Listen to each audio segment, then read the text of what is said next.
Hello friends, welcome to MPSC trick channel. मी अजय कुमार गोसावी. आज आपण नकाशाच्या सहाय्याने महाराष्ट्र भूगोल ही सिरीज सुद्धा सायमल्टेनियसली सुरू करत आहोत.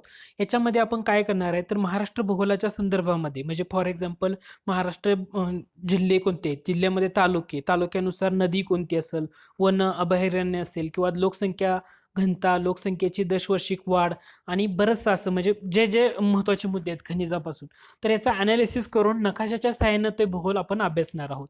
तर ही सिरीज सुरू करतो. या सिरीजमध्ये सुरुवातीचा पहिला भाग असल्यामुळं आपण आज काय कव्हर करणार आहे तर लोकसंख्येची जी दशवार्षिक वाढ आहे तर ती प्रत्येक जिल्ह्यामध्ये कशी बदलत गेली किंवा कोणत्या जिल्ह्यामध्ये तुम्हाला कसं लक्षात ठेवायचं त्याचा एक मी महत्त्वाचा मुद्दे आजच्या लेसनमध्ये आपण कव्हर करणार आहोत. इथून पुढच्या लेसनमध्ये आपण परत डिटेलमध्ये सर्वच्या सर्व कव्हर करणार आहे, पण आज पाहताना फक्त लोकसंख्येची दशवार्षिक वाढ ही कशी आहे आणि त्याच्यामध्ये काय लक्षात ठेवायचं ते मी सांगणार आहे. तर आज आपण वेळ न दौडता काय करूया, आपल्या लेसनला सुरुवात करूया. 2001 ते 2011 या दशकामध्ये महाराष्ट्राची जी दशवार्षिक वाढ आहे लोकसंख्येची तर ती किती झाली आहे त्याच्यापासून सुरुवात करूया. तर ती आहे 15.99%. किती आहे? 2001 ते 2011 या कालावधीमध्ये लोकसंख्येची दशवार्षिक वाढ किती आहे महाराष्ट्राची? 15.99%. मग प्रश्न असा उरतो की असा कोणता जिल्हा आहे, प्रश्न असा आहे की असा कोणता जिल्हा आहे की ज्या जिल्ह्याची लोकसंख्येची दशवार्षिक वाढ ही महाराष्ट्राची जी लोकसंख्येची दशवार्षिक वाढ आहे याच्या अप्रॉक्सिमेटली म्हणजे जवळजवळ सारखे, अप्रॉक्सिमेटली हा शब्द मी इथं वापरतोय. तर ते कोणतं आहे तर तो जिल्हा आहे बुलढाणा जिल्हा. जर महाराष्ट्राची दशवार्षिक लोकसंख्या वाढ जर तुम्ही बघितली तर ती 15.99% आणि बुलढाण्याची लोकसंख्या दशवार्षिक वाढ किती आहे? 15.99%, 15.93%. म्हणजे लाख पर्सेंटेजनुसार 15.93 लाख टक्के, सॉरी 15.93%. तर हे तुम्हाला लक्षात येणं गरजेचं आहे. म्हणजे महाराष्ट्राच्या जवळ कोणता आहे ह्या पहिला मुद्दा आपण कन्सिडर केला आणि तो लक्षात ठेवायचा. म्हणजे बुलढाणा तुमच्या समजून जाईल. त्याच्यानंतर तुम्हाला काय बघायचं आहे की सर्वात कमी शेवटचे 3 जिल्हे कोणते. शेवटचे 3 जिल्हे जर तुम्ही पाहिले तर तुम्हाला मुंबई शहर, रत्नागिरी आणि सिंधुदुर्ग दिसतात. हे महत्त्वाचं काय आहे तर तुम्हाला त्याचे एक्झॅक्टली माहीत असणं गरजेचं आहे. मुंबई शहर म्हटल्यानंतर -7.56%, त्याच्यानंतर रत्नागिरी म्हटल्यानंतर -4.80% आणि सिंधुदुर्ग म्हटल्यानंतर -2.20%. हे तिन्ही गोष्टी तुम्हाला सायमल्टेनियसली लक्षात ठेवाव्या लागतील. म्हणजे सुरुवातीला आपण पाहिलं महाराष्ट्राची लोकसंख्या दशवार्षिक वाढ 2001 ते 11 15.99%. अप्रॉक्सिमेटली जवळ काय येतं? बुलढाणा येतं 15.93%, अप्रॉक्सिमेटली म्हणतोय. त्याच्यानंतर आपण काय पाहिलं? त्यानंतर आपण पाहिलं सगळ्यात कमी कोणतं आहे? मुंबई शहर, रत्नागिरी आणि सिंधुदुर्ग. पहिले 3 जिल्ह्यामध्ये ठाणे, पुणे आणि औरंगाबाद येतात. पहिले लक्षात घ्या. 2001 ते 11च्या जनगणनेमध्ये त्या जनगणनेच्या अंतिम आकडेवारीनुसार आपण पालघर जिल्हा घेतलेला नाही, कारण पालघर जिल्हा 1 ऑगस्ट 2014 तयार झालेला आहे. तर येणारे 2021च्या जनगणनेमध्ये जर डिटेलमध्ये येईल, परंतु आपण आता अनालिसिस करताना पूर्ण ठाणे एक कन्सिडर करून करतोय. मग पहिल्या 3 जिल्ह्यामध्ये येतो तो म्हणजे ठाणे 36%, 2 नंबरला येतो पुणे 30% आणि 3 नंबरला येतो तो म्हणजे औरंगाबाद, तो 27.80%. ओके, हे त्याचा पहिला भाग झाला. त्यानंतर तुम्हाला दुसरा भाग लक्षात ठेवायचा. ती लक्षात ठेवताना आता काही जिल्ह्यांचे मी गट केलेले, त्या जिल्ह्यांच्या गटानुसार तेवढा भाग तुम्ही लक्षात ठेवू शकता. फॉर एक्झाम्पल तुम्ही आता कन्सिडर करताना वर्धा, चंद्रपूर आणि भंडारा हे कन्सिडर करूया. आता हे कन्सिडर करताना काय केले, हा वर्धा, चंद्रपूर आणि भंडारा असा मी त्याचा गोल असा एक कन्सिडर केलाय. आता वर्धा 5.17 आहे टक्के दशवार्षिक वाढ, त्याच्यानंतर चंद्रपूर 6.40 आहे आणि भंडारा 5.60 आहे. म्हणजे 5 ते 6च्या रेंजमध्ये ही 3 जिल्हे तुम्हाला ते अँगलनं समजू शकतात. म्हणजे 5.17, 5.60 आणि 6.40, म्हणजे हा एक तुम्ही गट लक्षात ठेवू शकता. त्याचबरोबर तुम्हाला दुसरा एक गट लक्षात ठेवता येतो, तो म्हणजे आता परीक्षेला कसं विचारलं जातं, परीक्षेला बऱ्याच वेळा विचारलं जाताना ज्या जिल्ह्यामधून एखादा जिल्हा जर वेगळा झाला असेल तर तो सुद्धा तुम्हाला जवळजवळचे जिल्हे असंही विचारलं जातं. ते सुद्धा तुम्हाला लक्षात ठेवणं गरजेचं आहे. पुढचा येतो तो आपण लक्षात ठेवताना काय करूया, गोंदिया आणि इथला गडचिरोली हे 2 घटक लक्षात घ्यायचे. गोंदिया म्हटल्यानंतर 10.11% दशवार्षिक वाढ आहे आणि गडचिरोलीची किती आहे? 10.57, 10.11, 10.57 हे लक्षात घ्या. सुरुवातीला काय पाहिलं होतं आपण? बुलढाणा पाहिलं होतं 15.93%, हे पाठ केलं. त्याच्यानंतर मुंबई शहर पाहिलं होतं -7.56, त्याच्यानंतर पाहिलं होतं ते म्हणजे आपण रत्नागिरी -4.80, सिंधुदुर्ग -2.20, हे लक्षात राहिलं असेल तुमच्या अपेक्षा. त्याच्यानंतर आपण काय पाहिलं तर 3 महत्त्वाचे जिल्हे कन्सिडर करतोय, ती म्हणजे म्हणजे वर्धा, भंडारा आणि चंद्रपूर, कारण तो आपण ट्रायंगल नकाशामध्ये लक्षात ठेवू शकता. व्हिज्युअलायझेशन केलं तर ते सोपं जातं, त्यामुळे आपण ते घेतलं होतं. 5.17 वरचं टोक, त्यानंतर पुढचं वरचं टोक येणार ते म्हणजे 5.60, म्हणजे वर्धा आणि भंडारा. वर्धा आणि भंडारा 5.17, 5.17 आणि 5.60 हे दोन झालं, आणि त्याच्या खाली येतं ते म्हणजे चंद्रपूर 6.40. त्याच्यानंतर आपण कन्सिडर काय करतोय, गोंदिया आणि गडचिरोली करतोय. गोंदिया म्हटल्यानंतर लक्षात ठेवायचं 10.11%, आणि खाली गडचिरोली म्हटल्यानंतर 10.57%. 10.11 आणि 10.57 जवळजवळचं असल्यामुळं ते तुमच्या लक्षात राहू शकेल. ओके. त्याच्यानंतर तुम्ही लक्षात ठेवू शकता जालना आणि परभणी. जालनामध्ये झालेली लोकसंख्येची दरवर्षिक वाढ ही 21.87%, परभणी ही 20.18 आहे. म्हणजे जवळजवळचे जिल्हे. आणि महाराष्ट्र जेव्हा स्वतंत्र झाला, म्हणजे गुजरात पासून महाराष्ट्र वेगळं झालं का, गुजरात महाराष्ट्र हे दोन्ही वेगवेगळे झाले 1960ला, तेव्हा आपले जिल्हे होते 26, आता किती झाले 36. ते कोणत्या जिल्ह्यातून कोणता जिल्हा झाल्यानंतर जवळजवळ त्यांची जी आकडेवारी असेल ना, त्यावर पण प्रश्न विचारला जातो. तसं परभणी आणि जालना हा पॉईंट महत्वाचा आहे का, तर परभणी जालन्यामध्ये जर तुम्ही तर ती 21.87 हे दशवार्षिक वाढ. जालना, जालना आणि परभणीमध्ये जालना जास्त आहे, परभणी किती आहे 20.18. त्याच्यानंतर तुम्हाला जवळजवळच्या असं, जसं मी अगोदर तुम्हाला सांगितले तर ट्रायंगल दिला होता वर्धा, चंद्रपूर आणि भंडारा, तसा आणखी एक 3 जिल्ह्याबाबत तुम्ही पाहू शकता. ते 3 जिल्हे आहेत ते म्हणजे अहमदनगर, दुसरा आहे तो उस्मानाबाद, आणि मग आहे सोलापूर. का लक्षात ठेवायला सोपं जातं, तर हे बघा 11.50, ओके, 12.16 आणि 12.40.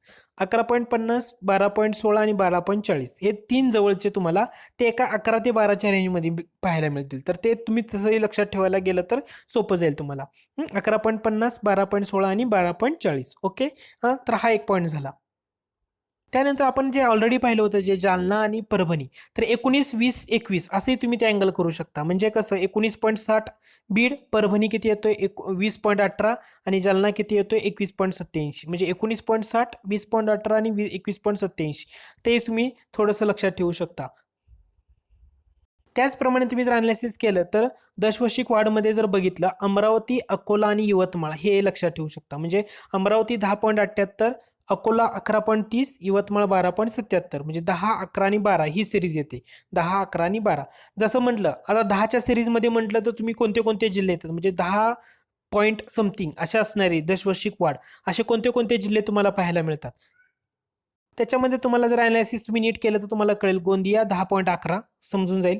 त्यानंतर येतो तो म्हणजे कोल्हापूर 10.1, त्याच्यानंतर गडचिरोली येतो 10.57, आणि पुढचा येतो तो अमरावती 10.78. म्हणजे तुम्हाला 4 जिल्हे 10 पॉईंटच्या रेंजमध्ये जे आहेत ते तुम्ही सांगू शकता. त्यातल्या त्यात तुम्हाला लक्षात ठेवताना गोंदिया आणि कोल्हापूर हे लक्षात ठेवायचं आहे. गोंदिया म्हटल्यानंतर 10.11, कोल्हापूर म्हटलं की 10.1, मग तसंच गडचिरोली 10.57, आणि अमरावती किती येतं 10.78%. म्हणजे एवढी दशवार्षिक लोकसंख्या वाढ झालेली आहे. त्याचबरोबर तुम्ही जवळजवळच्या जिल्ह्यामध्ये जर बघितलं तर पुढचे 2 जिल्हे तुम्हाला महत्त्वाचे येतात. त्याच्यामध्ये पहिलं कन्सिडर तुम्ही करू शकता ह्या जळगाव आणि बुलढाण्यामध्ये, कारण जळगावमध्ये जे दशवार्षिक लोकसंख्येची वाढ आहे ती 14.85%, आणि बुलढाण्याची बघितली तर ती किती आहे 15.93%. म्हणजे हे पण तुम्ही त्याचं जवळजवळ सांगू शकता. तसं बघायला गेलं तर बीड आणि हिंगोली 19.26 आणि 19.60 हाही पॉईंट तुमचा महत्त्वाचा ठरू शकतो. आता जसं 10चा आपण 4 जिल्हे बघितले होते, 10 पॉईंट समथिंग असणारे 4 जिल्हे, जे गोंदिया, गडचिरोली, अमरावती आणि इथं कोल्हापूर जे महत्त्वाचे आहेत. अजून असले तर तुम्ही पाहून घ्या, पण हे 4 पहिले महत्त्वाचे कन्सिडर केले होते. तसं आपण आता काय करूया, 12 पॉईंट समथिंग असलेले जिल्हे त्याचे एक अनालिसिस करूया. आता 12.16 म्हटलं की सोलापूर येतं, 12.77 म्हटलं की काय येतं यवतमाळ येतं. म्हणजे सोलापूर, यवतमाळ हे पण तुम्ही जवळजवळ आहे असं लक्षात ठेवू शकता. 6 पॉईंट समथिंग एवढा असणारी अंतिम आकडेवारी जर तुम्ही बघितली तर चंद्रपूर 6.40 तुम्हाला समजून जाईल. त्याचबरोबर तुम्हाला सातारा पण समजून जाईल 6.93. तर ही तुम्ही अशी सांगड घालू शकता. त्याच्यानंतर 11.30 हा अकोला आहे, आणि 11.50 काय आहे उस्मानाबाद आहे. अकोला, उस्मानाबाद, अकोला म्हटलं की 11.30, उस्मानाबाद म्हटलं की 11.50. तर ते एक पद्धतीनं तुम्ही लक्षात ठेवू शकता. 12ची सिरीज बघितली होती आपण ऑलरेडी. त्याच्यानंतर बघा तुम्ही पाहू शकता ती म्हणजे 14ची सिरीज. 14ची सिरीज कसं, तर तुम्ही पहा इथं नागपूर बघा 14.40 आहे, आणि इथं जळगाव बघा 14.85 आहे. म्हणजे नागपूर आणि जळगाव हे दशवार्षिक लोकसंख्या वाढ तेही तुम्हाला लक्षात येईल. आता या सिरीजचा तुम्हाला फायदा काय होईल सांगतो. तुम्हाला जर महाराष्ट्राचा मॅप लवकर लक्षात येत नसेल तर ही सिरीज तुम्ही कंटिन्यू असं जर अनालिसिस करत बसला तर तुम्हाला काय होईल, ते महाराष्ट्रामधला कोणता जिल्हा कुठं आहे किंवा कोणत्या जिल्ह्याच्या शेजारी कोणता जिल्हा आहे ना, ते हळूहळू तुमच्या लक्षात येईल. एकदम तुम्ही एकच लेसन बघितलं आणि तुम्ही म्हणाल मला महाराष्ट्रातले सगळे जिल्हे लगेच लक्षात येत नाहीत, तर ते लगेच असं होणार नाही. तुम्ही थोडं थोडं अनालिसिस जर करत गेला असं, तर तुम्हाला ते लगेच लक्षात येईल की हा, ह्या जिल्ह्याजवळ हा जिल्हा आहे, ह्या जिल्ह्याची दशवर्षी वाढ ही आहे अशी. तर थोडंसं तुम्ही व्हिडिओ पाहिल्यानंतर स्वतःचं जर अनालिसिस केलं तर तुम्हाला त्याचं नक्की समजायला सोपं जाईल आणि अनालिसिस केल्यानंतर तुम्हाला कोणता जिल्हा कुठे आहे आणि त्याचे किती आहे अप्रॉक्सिमेटली हे समजायला सोपं जाईल. त्यासाठी आपण ही सिरीज सुरू केलेली आहे. त्यानंतर पुढचं ऑब्झर्वेशन आहे ते म्हणजे 20 पॉईंट समथिंग असणारी, म्हणजे लोकसंख्या दशवार्षिक वाढ ही 20 पॉईंट समथिंग आहे असं असणारे जे तुम्ही लक्षात ठेवू शकता. धुळे आणि इकडं परभणी हेही तुम्ही लक्षात ठेवायला सोपं जातं. आणि जवळजवळचे जे जिल्हे असतील, म्हणजे फॉर एक्झाम्पल आपण हे कन्सिडर केलं तर अहमदनगर, सोलापूर आणि उस्मानाबाद 10, 11, 12 आहे, ते तुम्हाला लक्षात ठेवणं गरजेचंच आहे. जसं त्यानंतर आपण केलं होतं इथं अकोला, अमरावती आणि यवतमाळ 10, 11, 12, म्हणजे 10, 11, 12च्या 2 सिरीज आहेत असं म्हणू शकतो. अमरावती, अकोला आणि यवतमाळ 10, 11, 12. तसं इथं उस्मानाबाद आणि 11, 12, 12 झालेले. उस्मानाबाद, सोलापूर आणि अहमदनगर हे सिरीज किंवा हे पाहिलं आपण. त्याच्यानंतर नागपूर पाहिलं होतं. आता तुम्हाला बुलढाणा तर ऍटलीस्ट लक्षात राहिलाच असेल, कारण महाराष्ट्राच्या जवळपास असणारी लोकसंख्येची दशवार्षिक वाढ म्हणून बुलढाण्याकडे आपण पाहतो. तसं बुलढाणा 15.93 म्हटल्यानंतर बुलढाणा, वाशिम आणि हिंगोली हे तुम्ही करू शकता 15, 17, 19. 15.93, 17.27% दशवार्षिक वाढ वाशिमची, हिंगोलीची 19.26. आता हिंगोली, वाशिम तसं जालना आणि परभणीमध्ये आपण कसं लक्षात ठेवलं होतं, जालना जास्त आहे 21.87 आणि परभणी किती आहे 2018, असं म्हणलं चालेल.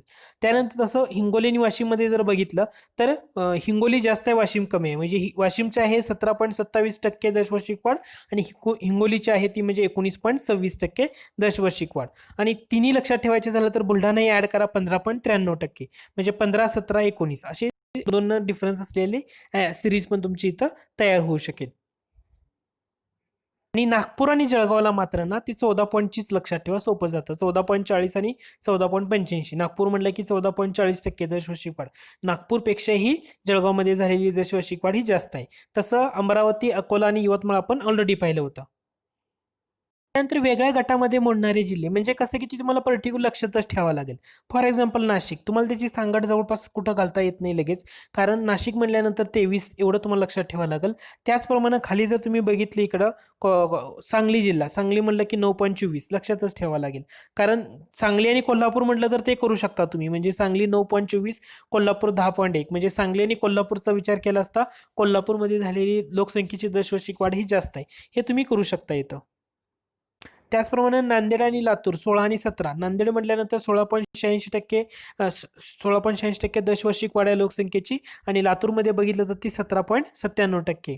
हेही तुम्ही लक्षात ठेवू शकता. किंवा 19, 20, 21 हे आपण ऑलरेडी कन्सिडर केलं होतं. बीड, परभणी आणि जालना. बीड 19.60, परभणी 20.18, जालना 21.87. आणि पहिले आपण लक्षात ठेवताना काय केलं तर औरंगाबाद पहिल्या जास्त मध्ये येतो ना, जसं आपण इथं पाहिलं होतं. ठाणे, पुणे आणि औरंगाबाद.